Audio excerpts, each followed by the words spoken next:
Morning everyone, তোমরা সবাই কেমন আছো? আই হোপ তোমরা সবাই অনেক ভালো আছো। আর আমি আগের থেকে অনেকটাই বেটার আছি।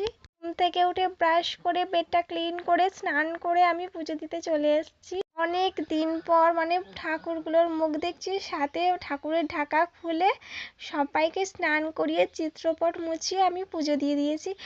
আমার খুব খুব খুব ভালো লাগছে। আর অনেক বছর পর পুজো দিচ্ছি, বিকজ আমি ওই বাড়ির ঠাকুরকে পুজো দিতাম। এ বাড়ির ঠাকুরকে এখানে এলে তারপর তো পুজো দেবো, তাই এখানে এসেছি। আমার ভালোও লাগছে, তার সাথে সাথে কি বলবো, অনেক দিন পর মায়ের মুখ দেখলাম। আমার মনটা খুব খুব খুব খুব হ্যাপি ফিল হচ্ছে। তোমাদেরকে বলে বোঝাতে পারবো না, এতটা হ্যাপি ফিল হচ্ছে। তার সাথে সাথে গোপুদেরকে আমি অঙ্গরাগও করে দিয়েছি। দেখো, আমি ঘুমিয়ে ঘুমিয়ে অঙ্গরাগ করে দিয়েছিলাম। আমার প্রচণ্ড পরিমাণে ঘুম পাচ্ছিল।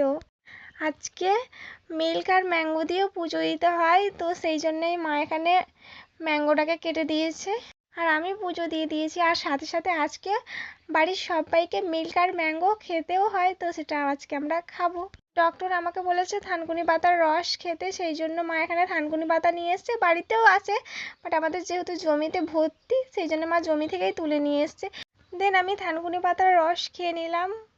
লাঞ্চে এত জোরে খিদে পেয়ে গেছিলো যে তোমাদেরকে মেনুগুলোই তোমাদের সাথে শেয়ার করতে পারিনি, সেই জন্য আমি মুখে বলে দিচ্ছি। আমাদের বাড়িতে লাঞ্চে রান্না হয়েছিল রাইস, শাক ভাজা, ডাল আর ঝিঙে দিয়ে তরকারি। দেন আমি এখানে ম্যাঙ্গো খেয়ে নিচ্ছিলাম, ম্যাঙ্গোটাই তোমাদের সাথে শেয়ার করতে পেরেছি।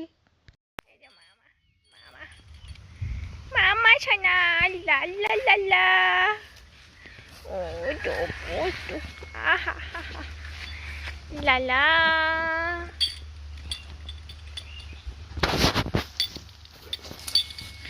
লা লা লা লা লা লা। মামা, ও মামা, মামা হচ্ছে প্রেগনেন্ট। মামা প্রেগনেন্ট। ওহ, চুমু চুমু। বাবারে বাবা,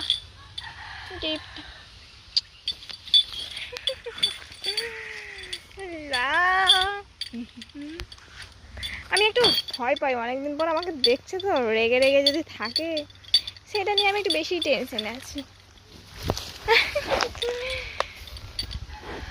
ক্ষতি অবশ্য করবে না, তাও কিসের জন্য এত রেগে আছে আমি তো কিছু এই ক্লিপটা চুলে আমি ঠিক করে আটকাতেই পারছি না, বিকজ আমার হেয়ারে অনেকটা পরিমাণে অয়েল আছে, সেই জন্য আমি ঠিক করে আটকাতেই পারছি না ক্লিপ। কানেরও পড়িনি, যেহেতু কানটা খুব ব্যথা করছে। তো এইটা হচ্ছে আমাদের মাম্মা সোনা। পোজ দেবে বলে এসেছিলো, তো আমি আর ভিডিও করিনি বলে এখন ও পেছন ঘুরিয়ে দিয়েছে। তো চলো ও রাগটা ভাঙায়, একটু দুটো ভিডিও করি, বাড়ি চলে যাব। চলো।